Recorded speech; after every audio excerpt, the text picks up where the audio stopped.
Ancient Egypt. From the Giza Plateau to the Valley of the Kings, investigators have worked for generations to explore the Great Pyramids and pharaonic tombs. Recent finds have revealed that the ancient Egyptians' greatest technological accomplishments may be hidden in their strange shipbuilding history. That boat is much more complex in terms of its engineering and geometry than even the pyramids beside it. It's up to modern-day investigators to uncover these secrets. Will the past, present, and future align to reveal remarkable lost seagoing technology buried in Egypt's sand? This is the earliest use of that as a construction technique that we found anywhere in the world. It looks like we might have broken a keel. I want to build a dam boat which is being built for the first time.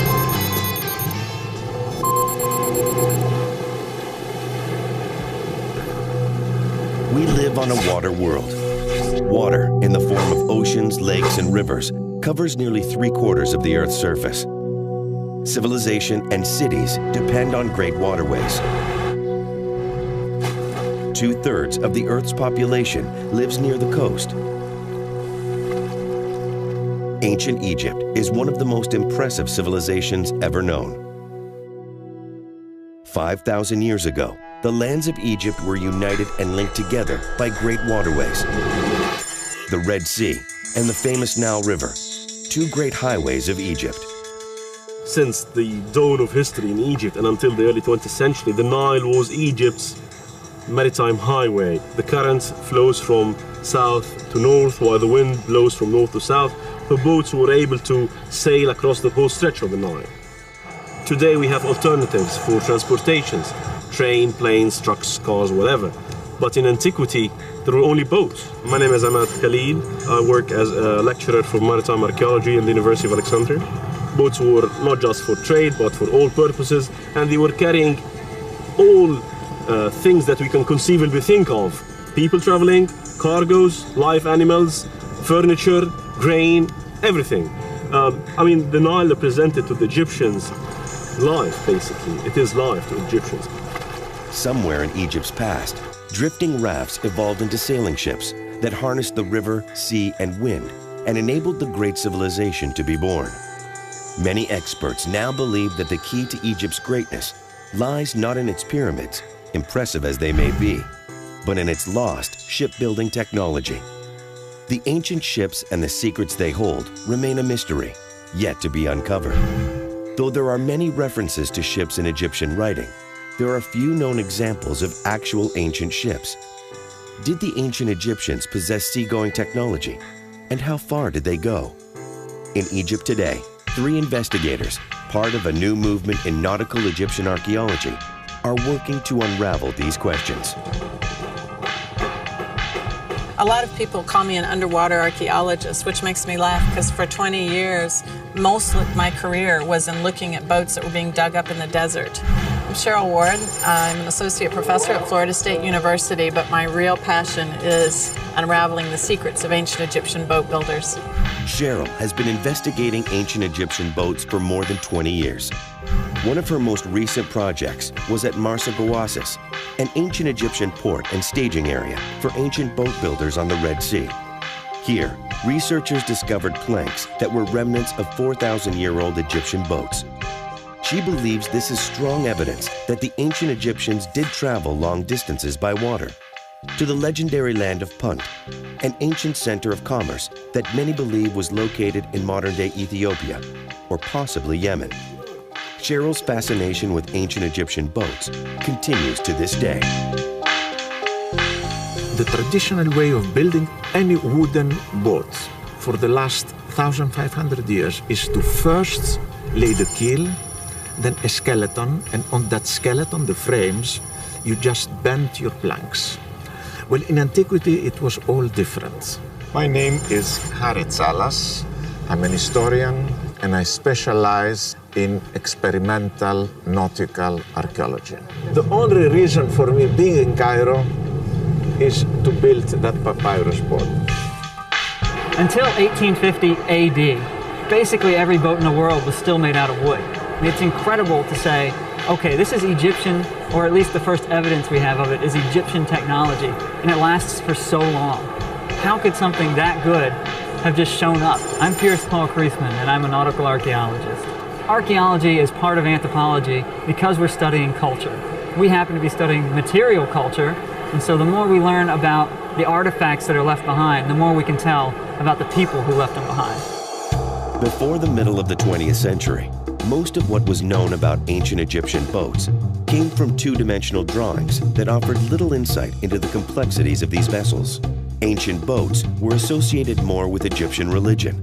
Solar or funeral ships were seen in pictoglyphs, ferrying Egyptians and their possessions across great waters, the river Styx, and into the afterlife. Then, that all changed. Just over 50 years ago, in 1954, workers clearing up around the Great Pyramid of Giza made an amazing find. An underground chamber cut out of solid rock was discovered alongside the pyramid. It was excavated and revealed a fine ship of immense proportions, nearly 150 feet long. We are in the south side of the Great Pyramid, where exists the oldest constructed boat in Egypt, the largest one.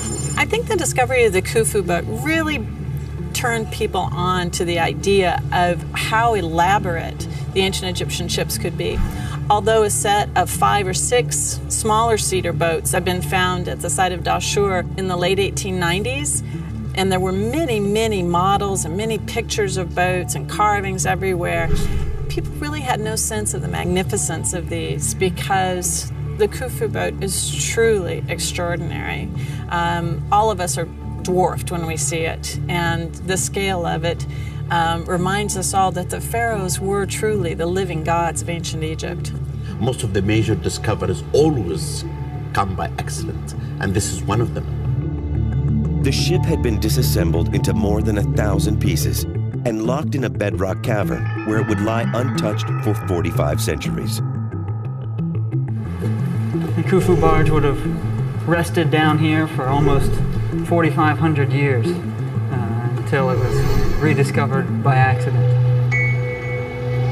The seal would have been between the top of the blocks, the massive boulders almost, set resting across the top, and the walls themselves, the top of the wall. They started drilling holes in to take a look and see what was there. There were these massive boulders. Imagine just coming across a line of these things. It's kind of like an inverted Stonehenge or something. The curiosity alone must have forced them to dig in a little bit more.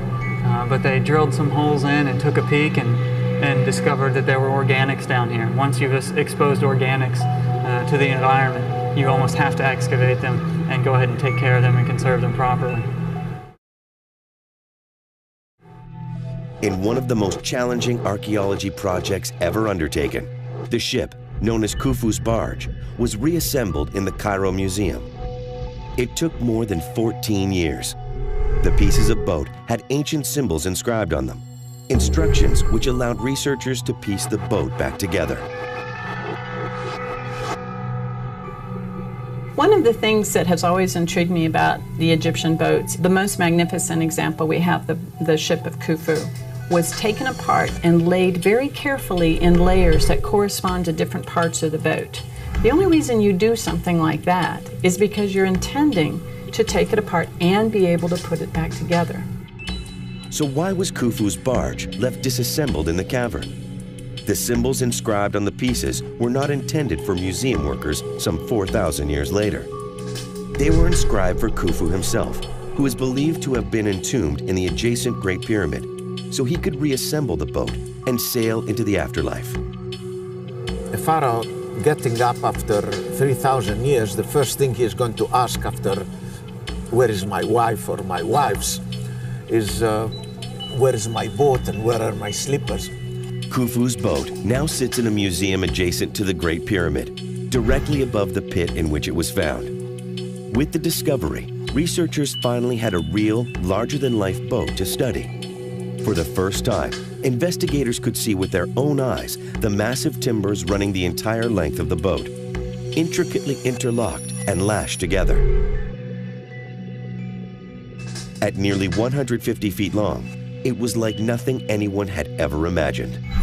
It is also a living example of the genius technology that was lost in nautical evolution.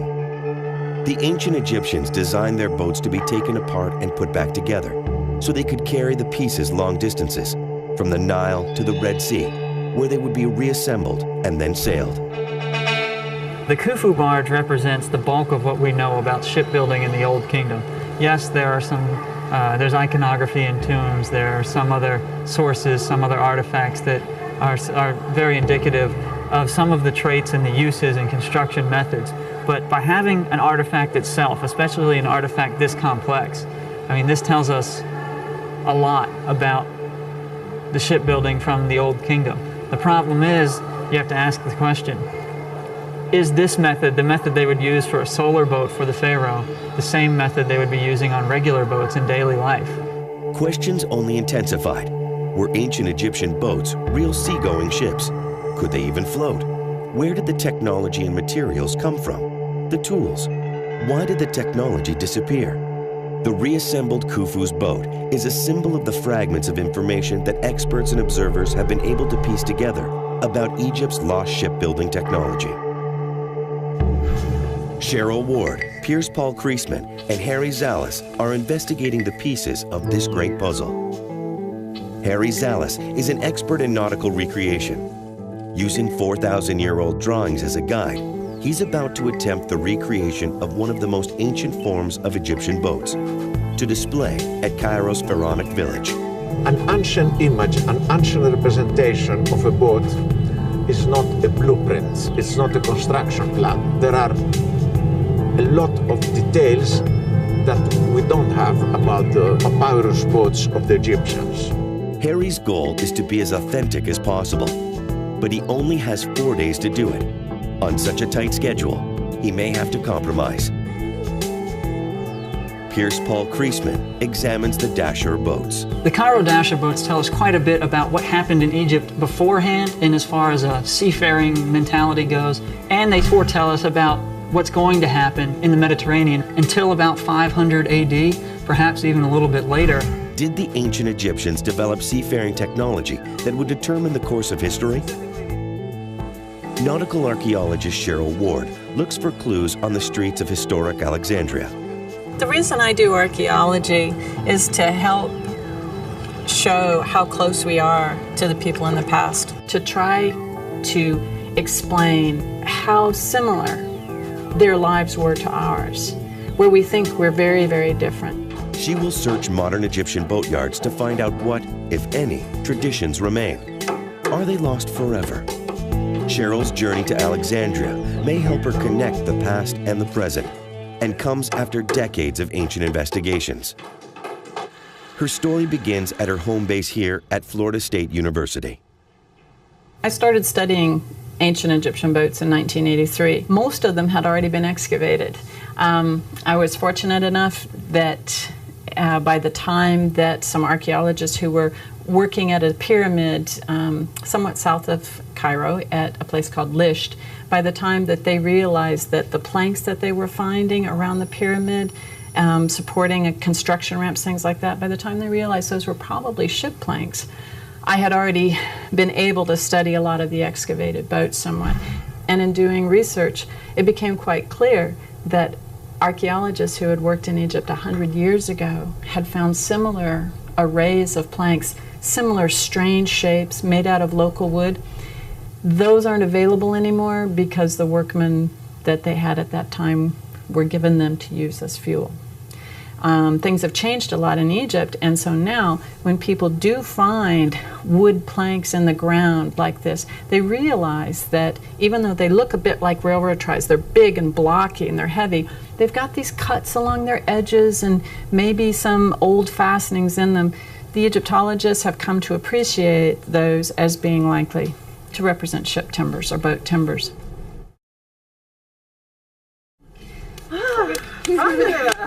I've had the chance to work with Catherine Bard and Rodolfo Fadovich at Wadi Gwasis on their excavations there, and to see the remains of really frantic activity of cleaning off these boat timbers that had come back on these ships from Punt, and bits of rope everywhere, and fastenings and barnacles, and the cedar timbers being cut up and reused as steps and walkways, which is what happened on the Nile as well. So that was very exciting. The ancient boats Cheryl studies have been well preserved for thousands of years by the sand they are buried in.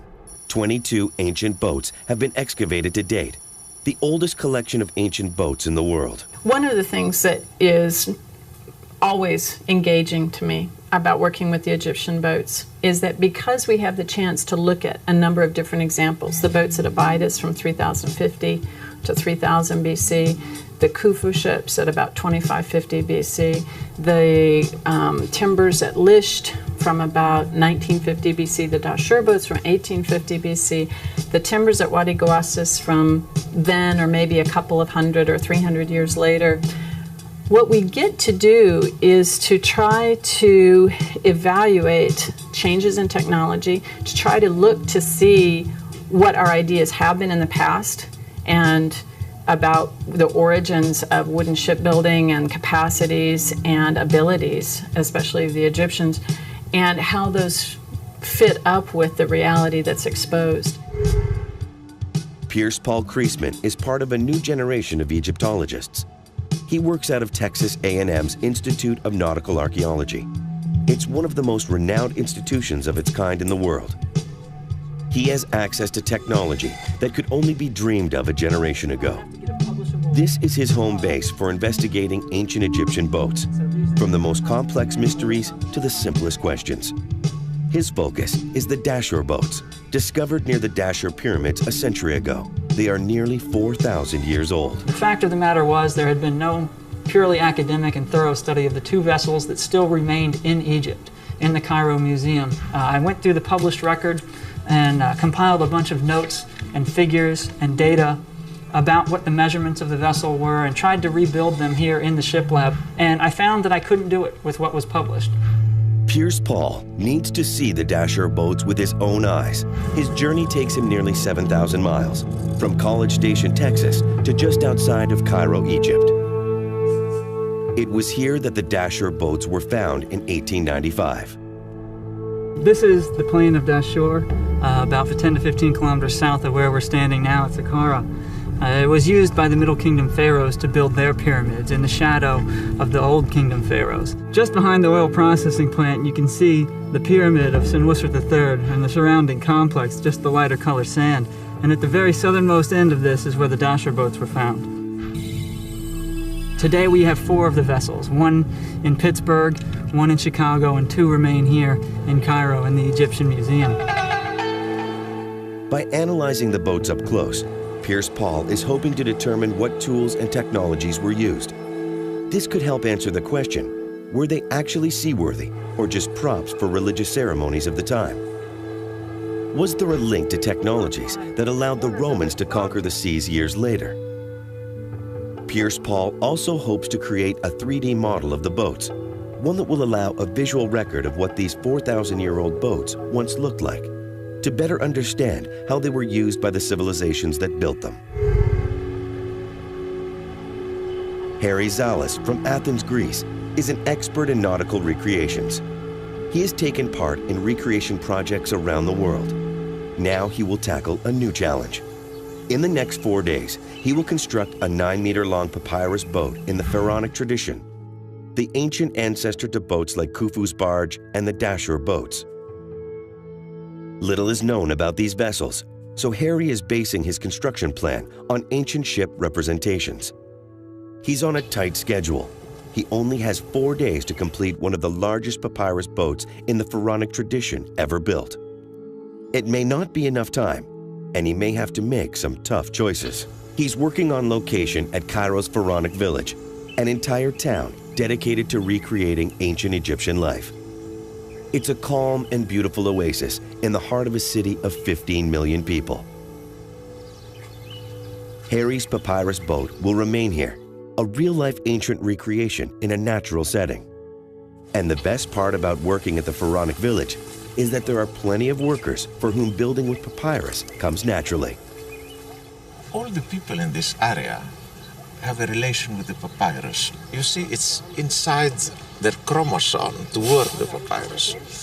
Mohammed El Tawab, or Rizal as he is known, has been working with papyrus for decades. In the water, is it deep? Yes. Victor Siporek is a Canadian boat-building apprentice. He's been handed the opportunity of a lifetime, helping Harry build a 4,000-year-old craft on the banks of the Nile. Together, Victor and Rizal venture into a Nile tributary to search for the papyrus they will need to build the craft. Over here, big bunch right here. Papyrus is a thick paper-like material that was found in abundance throughout ancient Egypt. Experts believe Egyptians have been constructing floating rafts with the material since the First Dynasty, some 5,000 years ago. Now Harry has to figure out for himself how they were built. As he arrives, the workers are getting underway with the first layer of papyrus. 2 hours north of Cairo, Alexandria is on the Mediterranean coast. Its ties to the sea go back thousands of years, from the ancient lighthouse, one of the 7 wonders of the world, that beckoned mariners more than 2,000 years ago, to a rich shipbuilding heritage that goes back thousands of years before that.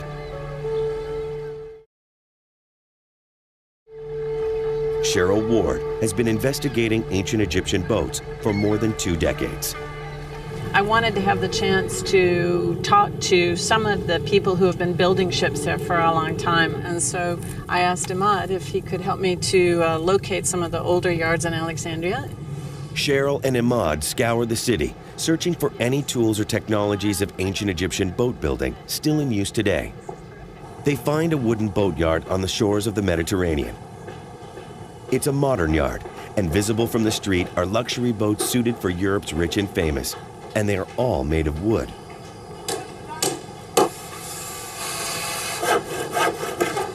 They meet the boatyard owner, who may shed some light on the evolution of Egyptian boats since ancient times.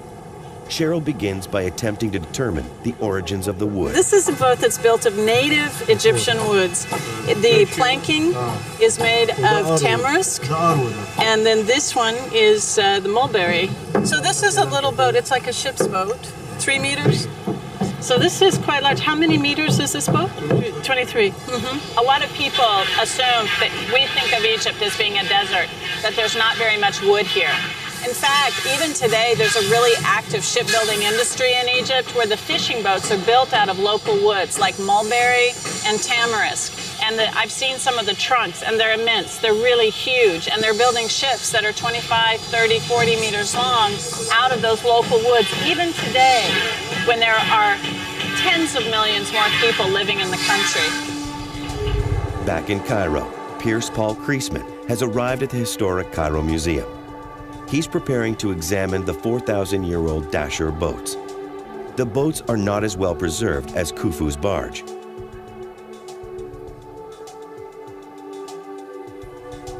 The boat probably would have been held together by, it's called mortise and tenons, basically a tongue and groove. One piece of wood would sit in the slot right here, and then it would match on a slot on the other timber, and it would be locked together. It would be stopped from moving. Mortise and tenon is perhaps the most widely used method for craftsmen throughout human history, to join together 2 pieces of wood. Essentially, a hole is cut in one piece, and the second piece of wood slips into the hole, locking it in place. Now here's a very good example of a reconstructed mortise in a tenon. It would have locked this timber to this timber. You can see the joint end here. In addition to mortise and tenon, Pierce Paul believes the bow and stern of this vessel may have been lashed together. The evolution from lashing to mortise and tenon was a change in technology that would determine the future of boat building, and evidence that these boats were designed for more than just religious ceremonies. This is the first example of mortise and tenon, and that technology is pervasive throughout the Mediterranean for basically the next 2,500 years. Just on the other side of the Nile, nautical recreationist Harry Zalas is at the Pharaonic village, the construction site for his 9-meter-long papyrus boat, an ancient ancestor to Pierce Paul's Dashur boats. His Egyptian work crew is constructing the first layer of papyrus. Just on the other side of the Nile, nautical recreationist Harry Zalas is at the Pharaonic village, the construction site for his 30-foot-long papyrus boat. They bundle it together in 30-foot-long stalks, the entire length of the boat, and lash it together tight. Harry's papyrus boat will be one of the largest built in the world since Thor Heyerdahl's Ra 1 and 2 more than 35 years ago. Little is documented about papyrus boats in the pharaonic tradition, but for Harry, that's all part of the adventure. There are a lot of questions that are not answered and will probably not be answered. Was there any interior reinforcements? Was there a backbone, some ribs? We don't know. Harry's first challenge will be to give the boat longitudinal strength, a backbone that will withstand the forces. He's believed this is the missing link, and he'll have to use all his creative juices to come up with a solution. Piers Paul Kreisman from Texas A&M University is in the world-famous Cairo Museum studying the 4,000-year-old Dashur boats. One of the greatest mysteries surrounding all ancient Egyptian boats is the wood. Where did it come from, and how was it used? In the case of the Dashur boats, Piers Paul detects clear signs of what archaeologists refer to as ancient recycling. It seems like the deck planks were, again, another sign of recycling. This might have been what was left over when they shaved off to make the rest of the timbers. But in the construction on this vessel, you can see how they set in little L-shaped slots in the side in this crosspiece. So they could have been taken out to get to the bottom of the boat. And if the rowers needed some more legroom, which they certainly would have, you can't row with your knees in your chest and your paddle right here. So you take these out, sit on the beams, and then you could row a lot more comfortably and have some more power. It's clear the Dashur boats were designed to be taken apart and put back together again. The timbers may have been used as substitute planks for other boats, or for something completely different, like furniture. Here we have probably the best evidence of ancient recycling on this boat. There's 4 or 5 mortises cut into this one timber, all in the same place. It would have made the joint itself very, very weak, so it's probably a sign of having been used over time in other places. This was a boat for a pharaoh. Why have all the timbers been reused? There's something like 85% of all the timbers on this boat show signs of reuse. That's a pretty high number. Tests from the 2 boats in the United States tell us that the wood that these ships were made out of was probably Lebanese cedar. So maybe it's saying that the wood was getting expensive. There was difficulty getting the cedar from Lebanon, or these were important to him during his life, and he wanted to have them for his afterlife. Ancient Egyptian boats constructed with cedars from far-off Lebanon, strong evidence supporting the ancient Egyptian seagoing capabilities. But how were the massive trees transported? Experts believe that the secret lies in ancient artwork, depicting the 40 great ships of King Snefru from the 4th dynasty. They believe ships like these may have transported wood more than 300 miles across the waters of the Mediterranean. Back at the wooden boatyard, nautical archaeologist Cheryl Ward continues to explore the origins of the wood being used here. She's already found many examples of local Egyptian wood. She now discovers many of the larger vessels use imported wood, just like the ancient Egyptians would have done for the luxury vessels in their day. Because it's building very high quality boats, he gets most of his wood from Africa, from Ghana, from Cameroon, from Ivory Coast. These are different sorts of tropical hardwoods, mahoganies basically. So he's going outside to get durable woods. The pharaohs, however, if they wanted to build a ship of this size and of this caliber, they had the ability to go and get the longer timbers of conifers like cedar of Lebanon at places like the coast of Lebanon, maybe Cyprus, but mostly we think they went to Lebanon. And they were doing that as early as about 2600 BC, probably a little earlier because we get some hints of cedar showing up before then. But long before the ancient Egyptians built with wood, they developed their tools and skills with papyrus. And back in the pharaonic village, Harry Zallis and his team are preparing to tackle the greatest hurdle in their recreation. How should they give the papyrus boat the longitudinal strength it requires to take it on the Nile? Harry believes the interior keel is the missing link. In his estimation, it would have resembled one long, thick timber running the entire length of the boat. Like 4,000 years ago, 25-foot-long timbers are not so abundant in Egypt, so they will have to compromise by piecing modern lumber together.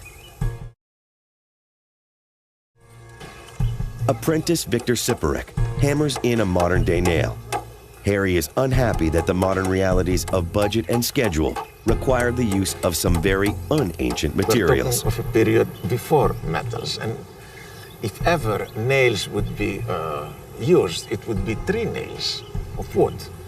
I could build an intricate system of mortise and tenons that would be near to what the ancient Egyptians used, even for their furniture. But that is time-consuming, because we don't have time enormous at our disposal. We are using nails, but I'm not happy with that. The backbone, now in one long piece, heads to the carpenter shop to have the rib grooves carved out. Meanwhile, Cheryl Ward has found a carpenter shop of her own in Alexandria. She's meeting shipbuilders constructing modern Egyptian wooden boats and examines the tools of their trade. He uses this as a sander. This is very interesting. He's kind of taking a very fine blade as a way to smooth it. So he uses this is a pull saw, just like the ancient Egyptians used. It's very efficient to pull the saw towards you. In the West, mostly we use push saws. Oh, this is just beautiful. This is an adze. It's a classic shipbuilding tool. It's got a very sharp blade here, and we see these in ancient Egypt from the earliest copper tools and the models of copper tools that were buried with the kings. They included an adze. This one's been used for decades, I would imagine. What he's doing here is using the adze in the very difficult place to reach. And of course, this is the most difficult place any shipwright ever has to deal with. It's the seam between the keel and the garboard. It's the devil. And that's where the saying between the devil and the deep blue sea is this is the most vulnerable place that you can imagine having to seal against the water. So they're still using an ancient method and technique. Even if the Egyptians didn't use this exact approach, it's the same idea. But of course, there are larger, more powerful tools in this modern boatyard. Carpenters, like shipbuilders, have certain jobs they have to do, and they use the tools they're comfortable with. And in some cases, we can see the same tradition stretching back for 5,000 years. Back at the pharaonic village, Harry Zallis explores 4,000-year-old construction techniques as he tries to create the longitudinal support for his papyrus boat. He heads to inspect the crew's first attempt at a longitudinal support structure.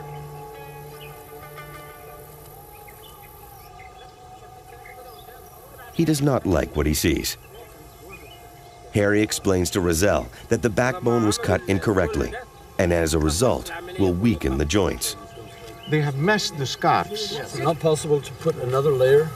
Victor suggests reinforcing the backbone with another layer of planking. We don't want to mend it. Harry is not receptive to the idea.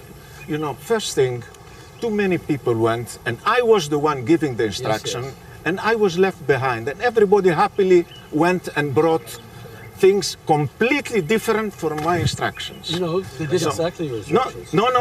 They are, no. They just cut it on the wrong side. You saw it. Well, if you consider it's all right, continue build the boat. I mean, it's all right. It's not all right. You agree?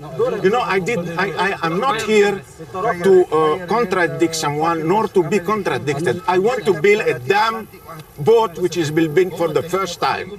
So I don't want to have people giving ideas. I mean, that's what it is, and they have to follow my instructions. And that's it. And I want to have it correctly done. I don't want mended pieces of wood. And, I mean, that is wrong. Once tensions ease, Victor and the team head back to try again. Harry encourages the builders to think in the past. Builders want to be in the 21st century. They don't want you to take them 4,000 years back. So they want to use the new methods and so on. So it is up to the archaeologist who gets the information to try and understand what is authentic, what is conjectural, and what is just possible.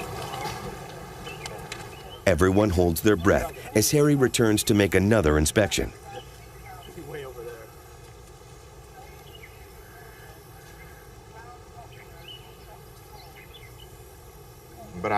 And this time, it's good.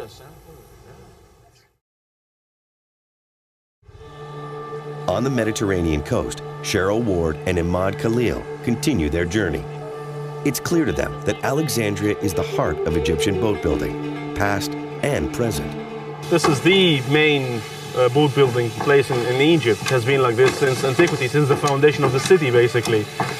We have historical evidence that Hellenistic Greek fleets were made in Alexandria, and Roman ships were built in Alexandria, and the Arabs, when they came in, they used Alexandria as the main shipbuilding place, and since then it has been the capital of shipbuilding in Egypt. Yeah.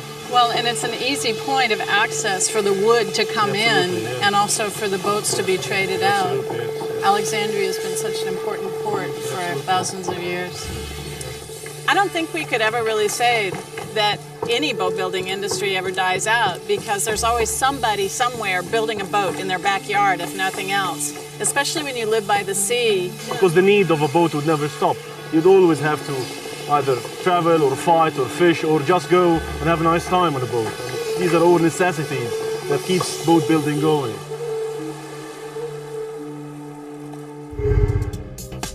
At the Pharaonic village, the biggest hurdle for Harry and his team has been the design of a wooden backbone for the craft. Working from 4,000-year-old sketches isn't easy, and he's had to compromise. But he's finally happy with the design, and the crew gets to work, first laying the backbone, and then the perpendicular ribs. I'm happy and I'm not worrying anymore, because the backbone of that boat is what we have placed now. It's like the foundation of a body. You need that vertebral column to put the flesh on it. The papyrus is the flesh. The next step is the second layer of papyrus. Everything that is a prototype is exciting because you have questions. If we had the answers, we would not have to build the boat. Will Harry's creation be strong enough? He inspects the second layer of papyrus. Oh, it's very strong. I mean, I think the 80% of the work has been done. Really, we can get now Gazella do whatever he knows. The papyrus has to be wet, has to become soaked, so they will be able to do that delicate curvature which we see on all the ancient pharaonic painting. 2 hours to the north, Cheryl Ward continues her investigation in Alexandria, looking for more connections between the boatyards of today and those of ancient Egyptian times.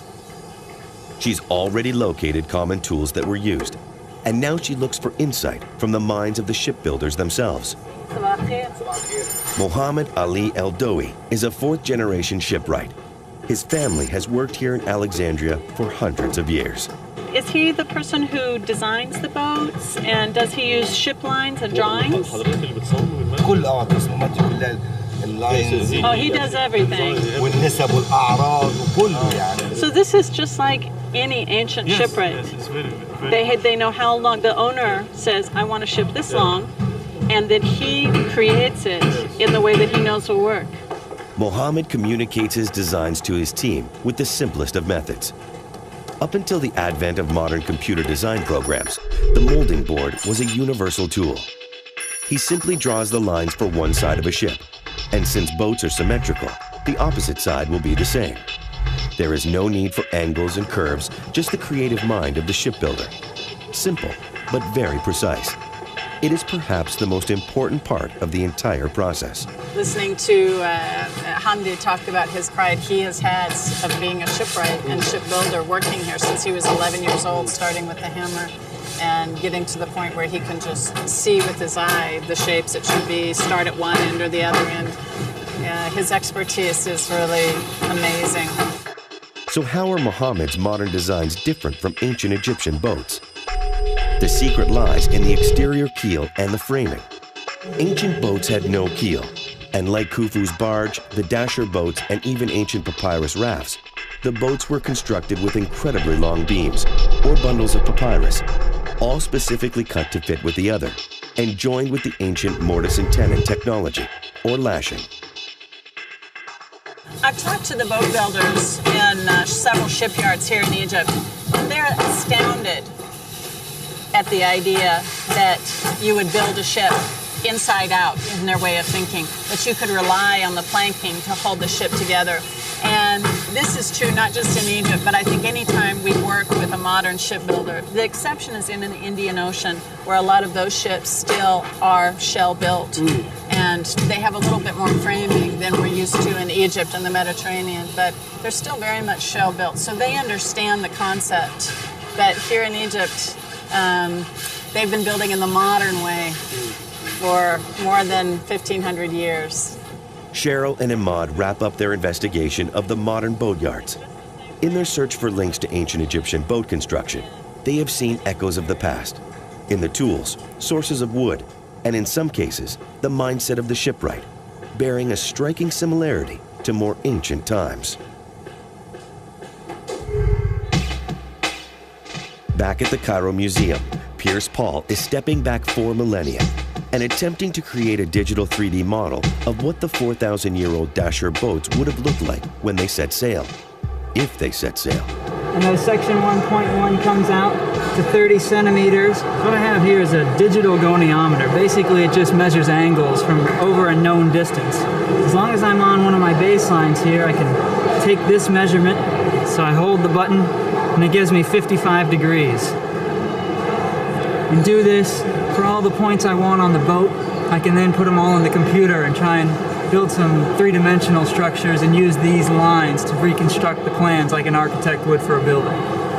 The 138 by 31, and then a couple of other bits of information that identify the specific place and timber I was working with. And so I took these data points and now I can map them out into 3D space with this green line representing my baseline, the central point from which I'll map everything. I can take this, it's kind of a frame, a skeleton of the boat, plug it in a couple other places, add a little bit in, and dress it up, and get something a little bit like this.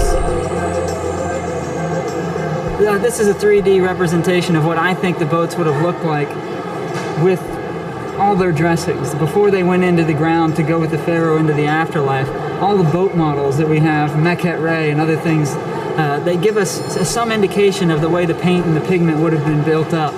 And it tells us this is about the best estimate of what they might have looked like without the finer details. It's an incredible step, from the ruins of an ancient boat to a 3D model that Piers Paul can use as an interactive multimedia presentation to teach others the secrets of these incredible vessels. But were these boats just ceremonial relics? Or would the Dasher boats actually have been capable of transporting an Egyptian pharaoh on water? This boat would have been functional on the Nile. It's pretty safe to say that if all the timber were in its original condition, yes, it would have floated. Could it have handled the open seas? Probably not. It's just not hefty enough for that. There's something missing to make it a seafaring boat, but it would have been miraculous on the Nile. It really would have gotten the job done.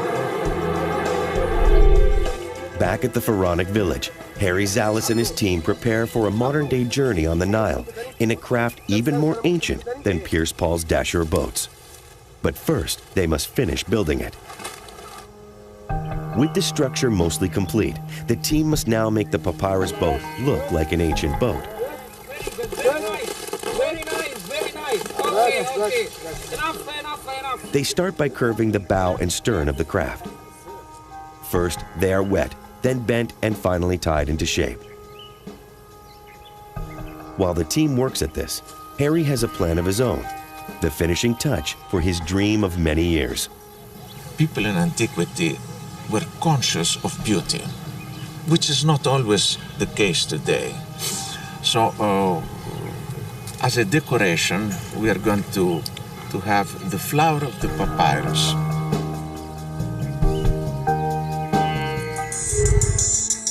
Piers Paul has completed his investigation of the 4,000-year-old Dasher boats and has now returned to the Institute of Nautical Archaeology at Texas A&M University.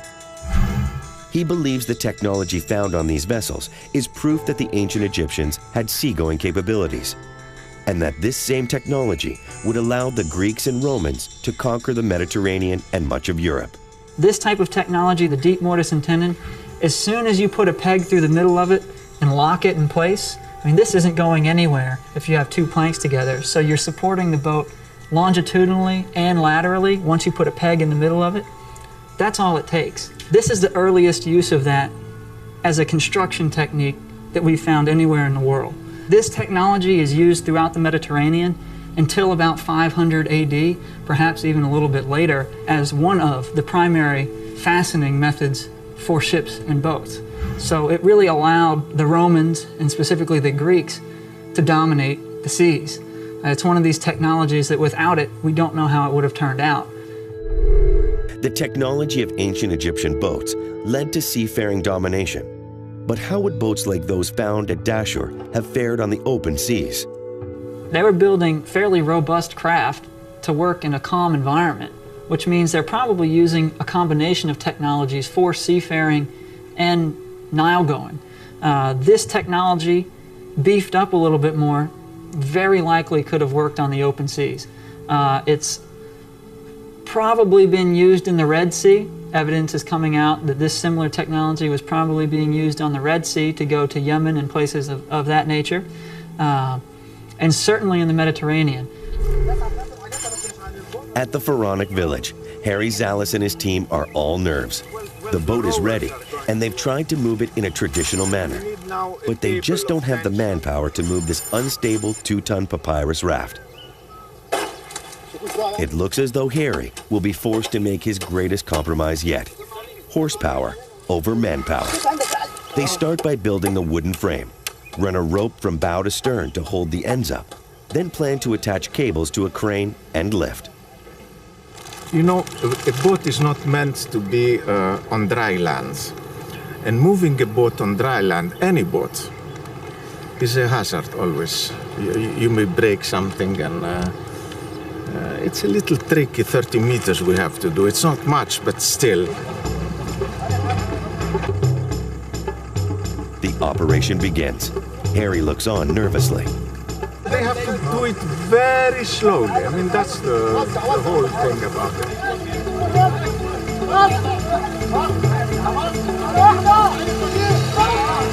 As the crane begins to lift, it seems as though everyone's worst fears may come true.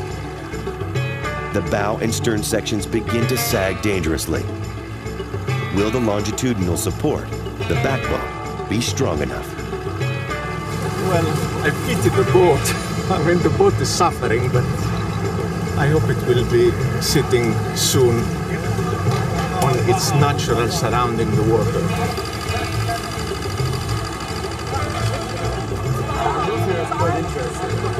This is kind of too bad in some ways, in that after building the boat we didn't really think about transporting it. It was said it would happen in the end.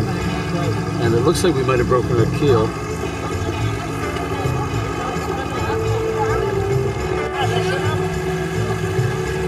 Oh, Harry almost got knocked in the canal, but not quite.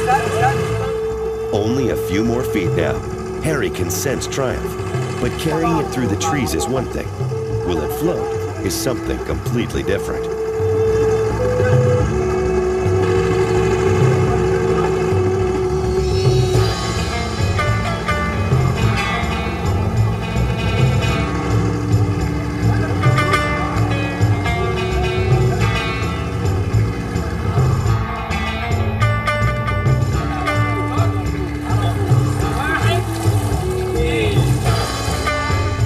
His papyrus boat, based on a 4,000-year-old design, appears to be floating safely on one of the Nile tributaries in downtown Cairo. It's as good as I hoped it would be. It had reached the maximum of what I expected, so I'm very happy. The evolution of Egyptian sailing ships begins 4,000 years ago with papyrus boats and continues to the modern shipyards of Alexandria. By examining ancient technologies, investigators can see the developments that allowed the ancient Egyptians to explore the Nile, Red Sea, and beyond, and the innovations that would be passed on to future civilizations, and ultimately change the world.